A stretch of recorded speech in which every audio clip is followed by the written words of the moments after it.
ओम नमः शिवाय। श्री शिवाय नमस्तुभ्यम। श्री आदिशक्ति पार्वती माताए नमः। श्री विघ्नेश्वराय नमः। श्री लक्ष्मी नारायणे नमः। श्री सरस्वती ब्रह्माय नमः। श्री सियारामे नमः। श्री रामदास हनुमाने नमः। श्री राधेश्यामे नमः। हे शिवजी, તમારી કૃપાથી હું આ શિવ પુરાણ વાંચી રહી છું અને મારી મમ્મી અને તમામ શ્રોતા શિવ પુરાણ સાંભળી રહ્યા છે. અમે બધા શિવ પુરાણનું જ્ઞાન પ્રાપ્ત કરી શકીએ એટલી શક્તિ પ્રદાન કરજો અને શિવ પુરાણનું તેજ સહી શકીએ એટલી ક્ષમતા પ્રદાન કરજો. હે વિઘ્નેશ્વર ગણપતિ બાપા, તમે શિવ પુરાણના વંચનમાં આવતા તમામ વિઘ્ન હરજો. हे कृष्ण मनोहारिणी राधा जी, हे श्याम सुंदर, हे सिया राम जी, हे रामदास हनुमान जी, તમે શિવ પુરાણ સાંભળવા જરૂર પધારજો અને મારા હૃદયમાં સ્થાન ગ્રહણ કરજો. ઓમ નમઃ શિવાય.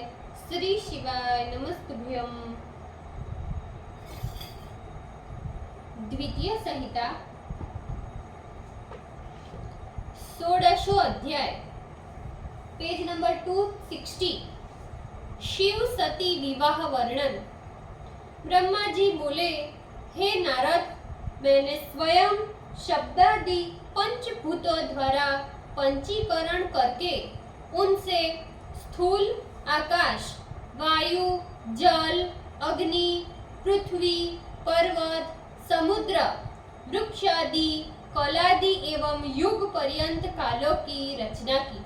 हे मुने, इसी प्रकार से और भी सृष्टि पदार्थों की रचना की है, किंतु तब भी मेरा मन संतुष्ट नहीं हुआ. तब मैंने सांब सदाशिव का ध्यान कर सृष्टि के साधक तत्वों का निर्माण किया. मैंने अपने नेत्रों से मरीचि को, हृदय से भृगु को, सिर से अंगिरा को, ज्ञान से ऋषि श्रेष्ठ पुलह का निर्माण किया. उदान से पुल सत्य का, समान से वशिष्ठ का, अपान से क्रतु का, श्रोत्र से अत्रि का तथा प्राण से दक्ष का निर्माण किया. अपने अंग से हे नारद तुम्हारा तथा छाया से कदर्म मुनि का निर्माण किया है. इसी प्रकार सभी साधकों का साधनभूत धर्म का निर्माण अपने संकल्प से किया है. शिव की प्रसन्नता से सृष्टि के साधनभूत इन ऋषियों का निर्माण कर मैं कृतार्थ हो गया. हे तात, इस प्रकार की सृष्टि कर लेने पर मेरे संकल्प से उत्पन्न हुए धर्म मानव रूप में प्रकट हुए, जिन्हें साधकों ने इस जगत के कल्याण के लिए प्रवृत्त किया. मैंने अनेक शरीर धारण करने वाले अनेक प्रकार के देवता, राक्षस आदि संतानों को वैसे रूप देकर सृष्टि की. तदंतर अंतर्यामी शिव की प्रेरणा से मैंने स्वयं को 2 भागों में विभक्त कर दिया. हे मुने, मैं आधे से नारी तथा आधे से पुरुष रूप में प्रकट हुआ. मैंने अपने शरीर को द्वंद्व रूप में परिणित किया, जो परमोत्तम एक मिथुन के रूप में बन गया. इस शरीर से जो पुरुष उत्पन्न हुआ वही स्वयंभू मनु हुआ, और जो स्त्री हुई वह शतरूपा नाम की महायोगिनी हुई. वह शतरूपा अत्यंत सुंदर थी, जिसे मनु ने विवाह विधि से ग्रहण किया और उससे मैथुनी सृष्टि रची. मनु ने उस शतरूपा में प्रियव्रत और उत्तानपाद नाम के 2 पुत्र तथा 3 कन्याएं उत्पन्न की, जिनका नाम आकुति, देहुति तथा प्रसूति था. उन्होंने रुचि को आकुति और कदर्म को देहुति नामक कन्या प्रदान की. उत्तानपाद से छोटी प्रसूति नाम की कन्या को उन्होंने दक्ष प्रजापति को प्रदान किया। इस प्रसूति के संतान द्वारा ये सारा जगत व्याप्त है। रुचि के द्वारा आकुति में यज्ञ और दक्षिणाएं उत्पन्न हुई है।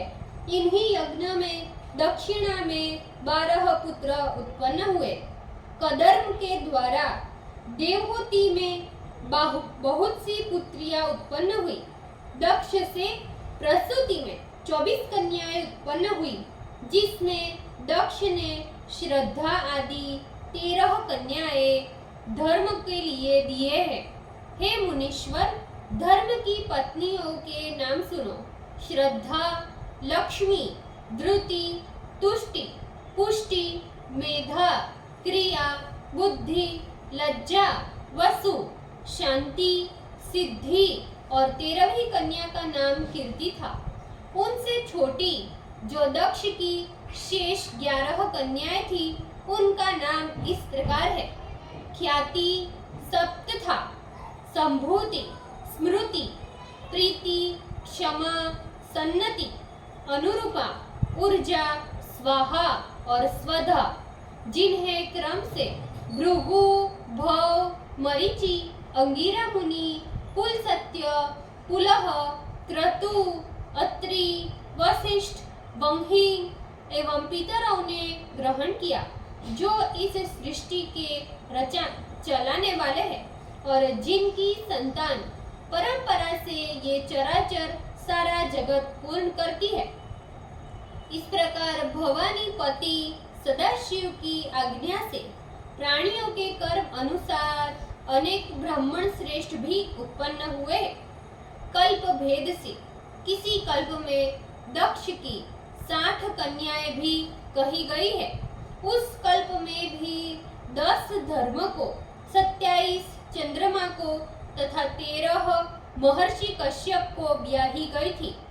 4 पर रूप ताक्ष्य को तथा भृगु, अंगिरा एवं कुशाश्व को 2 कन्याएं ब्याही गई थी। उन महर्षियों के द्वारा उन कन्याओं में बहुत सी चराचर जगत की सृष्टि हुई है। हे मुनि श्रेष्ठ, नारद दक्ष प्रजापति ने जो कश्यप महर्षि को 13 कन्याएं दी है, उनकी संतानों से ये सारी चराचर त्रिलोकी व्याप्त हो गई। सर्वत्र स्थावर तथा जंगम सृष्टि दिखाई पड़ने लगी। कहीं कोई भी स्थान शून्य नहीं रहा। उन्हीं से देवता, ऋषि, दैत्य, वृक्ष, पक्षी, पर्वत एवं विरुद्ध उत्पन्न हुए हैं। इस प्रकार दक्ष की कन्याओं की संतानों से पाताल से सत्यलोक पर्यंत सारा ब्रह्मांड परिपूर्ण हो गया। कोई भी स्थान शून्य नहीं रहा। शिवजी की आज्ञा से ब्रह्मा ने इस प्रकार सृष्टि की रचना की। पूर्व काल में सदाशिव शंभु ने जिस सती को तपस्या के लिए स्वयं निर्मित किया था, उन्होंने त्रिशूल के अग्रभाग से रक्षित रखा है।